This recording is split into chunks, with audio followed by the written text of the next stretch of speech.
आपला टॉपिक सुरू होता फ्रॅक्शन.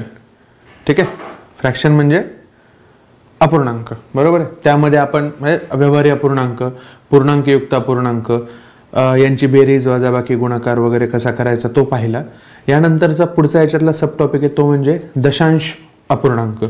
ठीक आहे, दशांश अपूर्णांक म्हणजे ज्या संख्येमध्ये दशांशचा पॉईंट दिलेला असतो. ठीक आहे, अशी एखादी संख्या तुम्ही कधी बघितली असेल बघा.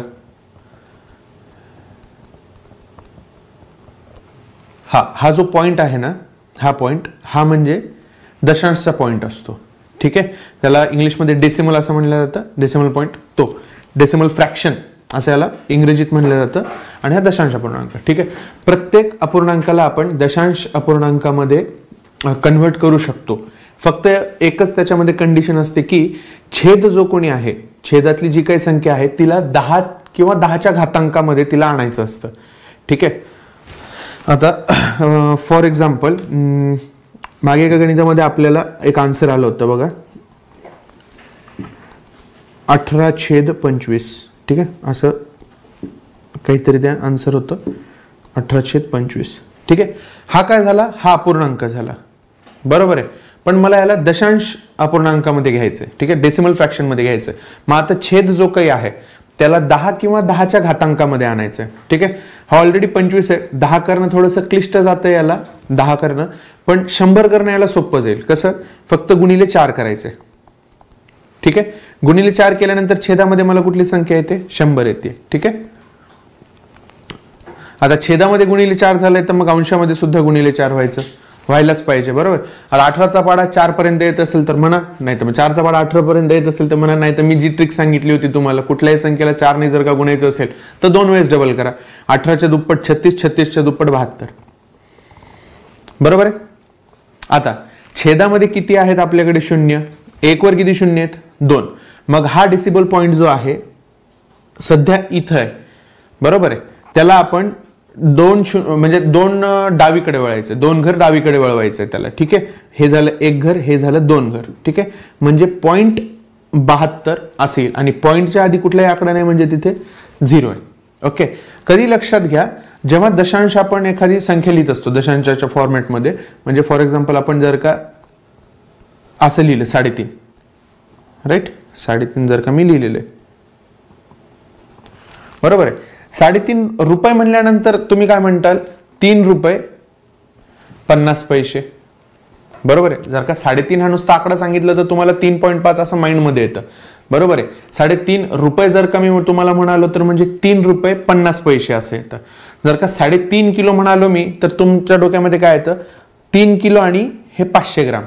बरोबर आहे, ह्या सगळ्याला जरी 3.5 असं जरी आपण म्हणत असलो तरी माइंडमध्ये एक फिक्स असतं ना की 3.5च.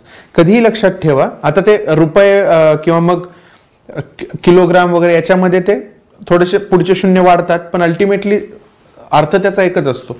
कधी लक्षात ठेवा, तर जर का हे आपण 3.5 जर का घेतलं, हे जे समोरचे शून्य आहेत पॉइंटच्या नंतरचे, एकदा अंक तुमचा झाला त्याच्यानंतर तुम्ही कितीही शून्य द्या, ठीक आहे, त्याची काही व्हॅल्यू नसते. ते शेवटी 3.5 ते 3.5 हे फिक्सच असतं. बरोबर आहे, पुढच्या शून्यांचा काही अर्थ नाही लागत. तसंच दशांशच्या डावीकडे जे नेमका आकडा असतो आपला, त्याच्या आधीचे जे किती शून्य असले तरी यांचा फरक नाही पडत. ठीक आहे, हे सुद्धा अगदी वेस्ट असतात, निग्लिजिबल असतात, काही अर्थ नसतो त्या गोष्टींचा. ठीक आहे, याला 3.5 ते 3.5 असंच म्हटलं जातं. ओके, आता हे तर कळालं की तुम्हाला कसं फॉर्मॅटमध्ये आणायचंय. ठीक आहे, याच्यावर अजून एक उदाहरण घेऊ आपण, 3/5. ठीक आहे, आता 5ला मला 10 करणं किंवा 10च्या घातांकामध्ये करणं सोपं जातं. कसं, याला फक्त गुणिले 2 करायचंय, खाली गुणिले 2 केलं म्हणून वर सुद्धा गुणिले 2 करायचं, म्हणजे किती आलं, 6/10. बरोबर आहे. आता सध्या आता हे 6 म्हणजेच काय, 6.00. 6च्या नंतर अशी कुठली संख्या नाही म्हणून 6.00 म्हणावं लागेल आपल्याला. मग सध्या पॉईंट हा इथे आहे. बरोबर आहे, छेदामध्ये किती शून्य आहेत आपल्याकडे, 1 शून्य आहे. म्हणजे आता भागाकार देताना, म्हणजे याचं नेमकं उत्तर काढताना पॉईंट हा डावीकडे सरकणार. ठीक आहे, म्हणजे कुठे येणार, 6च्या आधी येणार, म्हणजे 0.6 याचं असं उत्तर राहील. ठीक आहे, त्याच्यानंतर आपण अजून एक उदाहरण घेऊया. जर का असं असेल $2048/200. ठीक आहे, 2048/200. आता मला काय, ह्या 200ला 100 करणं सोपं आहे. याला फक्त डिवाइड बाय 2 करायचं, बरोबर आहे. म्हणजे छेदामध्ये इथे काय येईल, 100 येऊन जाईल, बरोबर आहे. याला जर का डिवाइड बाय 2 केलंय तर वरच्याला सुद्धा डिवाइड बाय 2 करावं लागेल. म्हणजे वर किती येईल संख्या, 1024 येईल, बरोबर आहे. आता छेदामध्ये किती शून्य आहेत माझ्याकडे, 2. म्हणजे पॉइंट सुद्धा आता 2 घर डावीकडे सरकणार आहे. म्हणजे कुठे येणार आहे, हे त्याचं उत्तर असेल, बरोबर आहे. अजून एक याच टॉपिक वरचं फक्त एक उदाहरण घेऊया आपण. जर का असं काही असेल,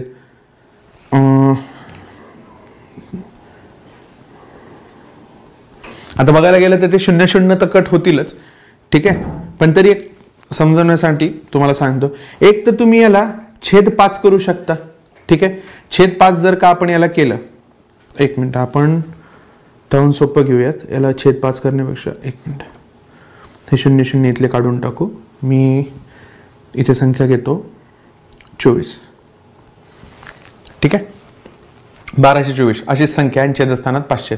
एक तर मी याला 500 डिवाइड बाय करून इथे 100 घेऊ शकतो, ठीक आहे. खाली जर का 5 नाही, एक मिनिट, इथे 5 नाही तर घेता येणार, इथे आपण 50 घेऊया, ठीक आहे. ओके, 50 जर का मी इथे घेतोय, ठीक आहे. तर आता 5 ने जर का डिवाइड केलं, खाली 100 आले, वर सुद्धा 5 ने डिवाइड केलं तर किती येतील मग, ठीक आहे, 250 येतील, राईट. आता परत काय होईल, हा 0 कट होईल आणि मग याचा आन्सर काय येईल, 2.5. कारण की खाली एकच 0 आहे, पॉईंट दशांशने अलीकडे सरकला. किंवा मग याला अजून असं करता येईल आपल्याला, प्रोसिजर थोडीशी उलटी होईल पण ठीक आहे. याला जर का मी गुणिले 2 केलं, ठीक आहे, तर वर सुद्धा गुणिले 2 करावं लागेल. खाली गुणिले 2 का केलं, कारण की मला 500चे 1000 करायचे झालं. 10 किंवा 10च्या घातांकामध्ये ती संख्या आणायची, 1000 झाले. मग वर सुद्धा किती होतील, बरोबर, 2500 होतील.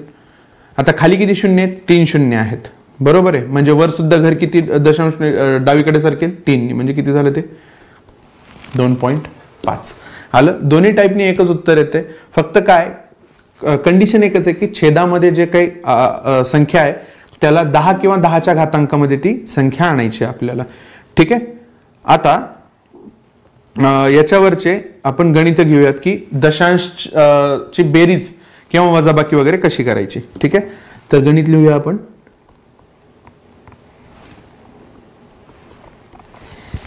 ठीक आहे, बघा आता लक्षात द्या, लक्षात येईल तुम्हाला बघता क्षणी की इथे दशांश नंतर 2 अंक आहेत, ठीक आहे. त्याच्यानंतर इथे दशांश नंतर एकच अंक आहे. तर याला काय करायचं, 8.17 असं दिल्यानंतर अधिकचं चिन्ह 3.4 आहे, बरोबर आहे. मी जसं तुम्हाला आधी सांगितलं होतं की ह्या पॉइंट नंतर इकडं अंक एकदा संपल्यानंतर तुम्ही कितीही शून्य लावा, काही फरक नाही पडत. ती व्हॅल्यू जेवढ्याला तेवढीच राहते. काहीच म्हणजे काहीच त्याच्यामध्ये 4चं 40 झालं म्हणजे मोठं काय झालं असं काही नाही. तर ते 4 तसंच आहे, ते पुढच्या व्हॅल्यूज तशाच असतात, ठीक आहे. त्याचा काही फरक नाही पडत जर का आपण 0 लावला तर. मग आता यांची बेरीज करायची, ठीक आहे. आता बेरीज मला करणं सोपं जाते. 7 आणि 0 7 आणि इथे 5 आणि हे 11.57, ठीक आहे. असं याच्यावर अजून एक उदाहरण घेऊ.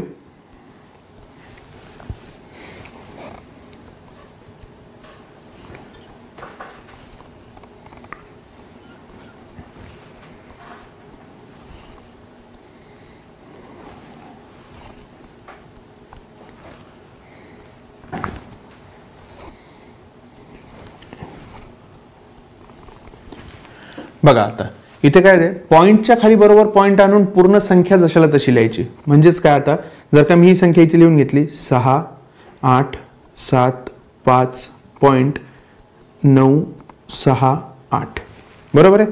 आता पॉइंटच्या ठिकाणी हा पॉइंट देऊन मी पूर्ण जर का लिहून घेतलं 9 9 8 7 8 4 3. ठीक आहे, असा हा आकडा लिहून घेतलाय मी. आता मला लक्षात येतं की खाली दशांश नंतर 4 अंक आहेत आणि वर दशांश नंतर एकच अंक आहे, सॉरी 3 अंक आहेत. म्हणजे मी इथं जर का 0 वाढवू शकतो आणि इथेही 0 वाढवू शकतो, काय फरक नाही पडत. मग आता आपण यांची बेरीज आणि वजाबाकी करायला मोकळे आहोत. ठीक आहे, मग आता 0 आणि 3 3, 8 आणि 4 12 2, हातचा आला 1, 6 आणि 8 14 आणि 1 15 5, हातचे आले परत 1, 9 आणि 1 10 आणि 7 17 7, हातचा आला 1, 8 आणि 5 13. बरं, हा पॉईंट इथे दिला. 8 आणि 5 13 आणि 1 14 4, हातचा आला 1, 9 आणि 1 10 आणि 7 17, हातचा आला 1, 9 आणि 1 10 आणि 8 18, हातचा आला परत 1 आणि इथे 1. बघा, अशी एवढी बेरीज झाली याची. ठीक आहे, पुढे अजून एक उदाहरण घेऊ यावरच. फक्त तुम्हाला टॉपिक लक्षात येतोय का की काय करायचं आपल्याला. दशांश खाली दशांश ठेवून सगळ्यांचे पॉईंट डेसिमल नंतर म्हणजे दशांश नंतरचे सगळे अंक सारख्या नंबरचे पाहिजे. ठीक आहे, कोणाला दशांश नंतर 3 आणि कोणाला दशांश नंतर जर का 5 असतील तर ते 2 शून्य तिथे ऍड करून त्याला नीट बेरीज किंवा वजाबाकी त्याची करता येईल आपल्याला.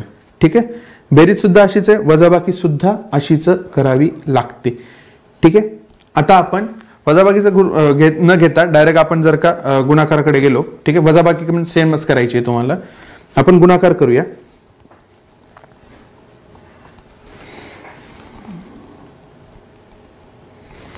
ठीक आहे, आता याच्यामध्ये काय करायचं, जर का दशांश अपूर्णांकांचा आपल्याला गुणाकार करायचा आहे. ठीक आहे, म्हणजे काय करायचं, दशांश ही संख्या विसरून जायची काही वेळासाठी. ठीक आहे, म्हणजे मला इथे दिसतं काय मग 17 गुणिले 8.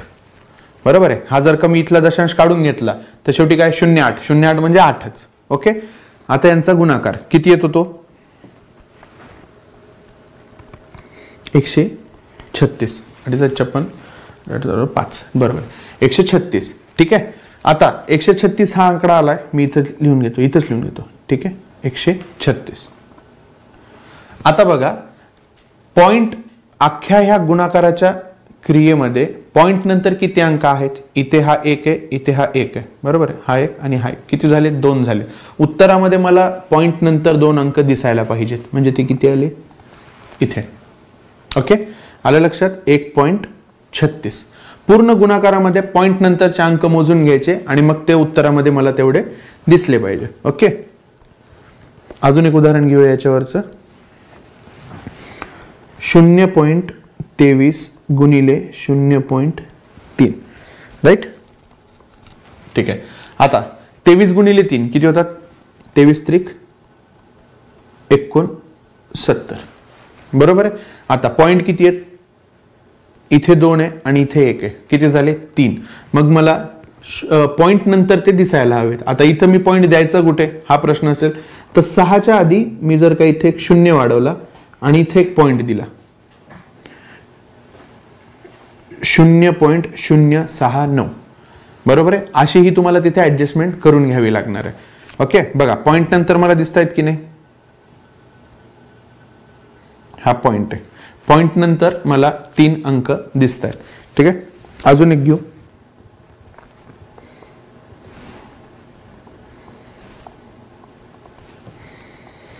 « 16.8 गुणिले 1.4. ठीक आहे, याचा गुणाकार येतो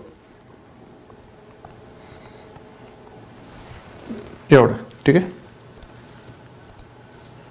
अरे काय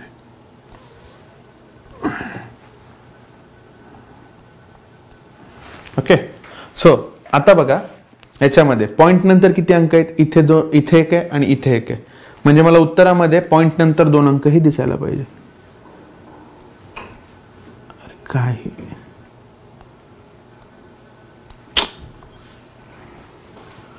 पॉइंट, हा हा असा. ठीक आहे, पॉइंट नंतर हे 2 अंक दिसत आहेत.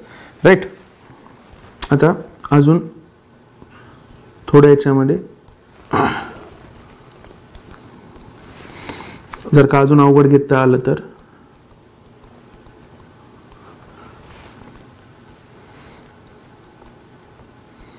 ठीक आहे. आता याचा गुणाकार किती येतो 78 गुणिले 3. आपल्याला पॉइंट विसरायचा आहे आणि डायरेक्ट गुणाकार करायचा आहे. 78 गुणिले 3 म्हणजे 24 आणि 21 नंतर बरोबर 4. ठीक आहे, हा एवढा गुणाकार येणार आहे, बरोबर आहे त्याचा 78 गुणिले 3चा फक्त. पण आता इथे किती संख्या आहेत, 0 पॉईंट नंतर 4 आणि इथे 5, बरोबर आहे. 5 मला पॉईंट नंतर अंक दिसायला पाहिजेत, पण सध्या इथे माझ्याकडे 3च आहेत. मग मी काय करणार, सुरुवातीला 2 शून्य लावणार आणि मग पॉईंट देणार, हा पॉईंट. ठीक आहे, 0.002344 असं त्याचं उत्तर असेल. ठीक आहे, चालेल. आता आपण भागाकार बघूया याचा कसा येतो तो. ठीक आहे, भागाकारामध्ये सिंपल आहे, तुम्हाला काही करायचं नाहीये.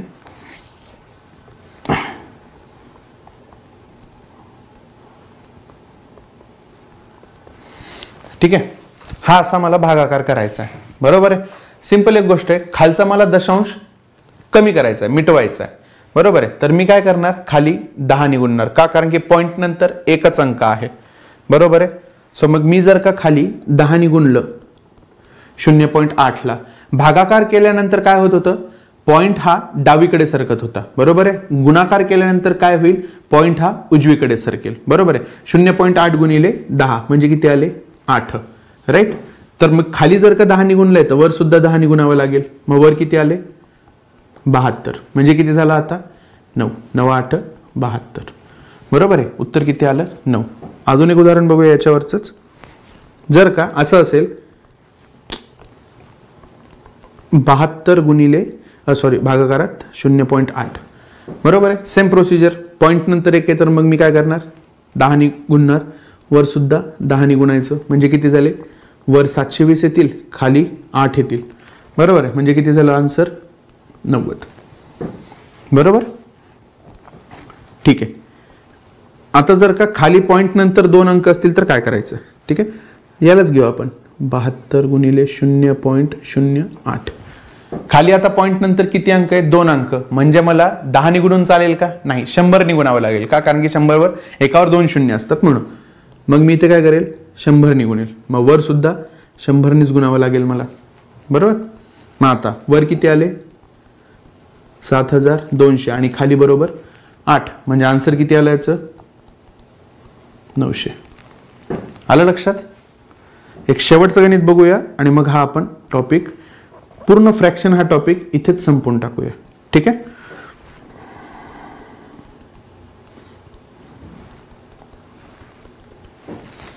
बघा आता खाली मला 10 निगुणून चालेल, कारण की दशांश नंतर एकच अंक आहे, पण वर 10 निगुणून नाही चालणार. वर किती निगुणावं लागेल, 100 निगुणावं लागेल का, कारण की पॉईंट नंतर 2 अंक आहेत म्हणून. मग जर का मी वर 100 निगुणून मी ते त्याला पूर्णतः पूर्ण अंकामध्ये घेऊ शकतो, तर खाली सुद्धा मला 100 नीच गुणावं लागेल.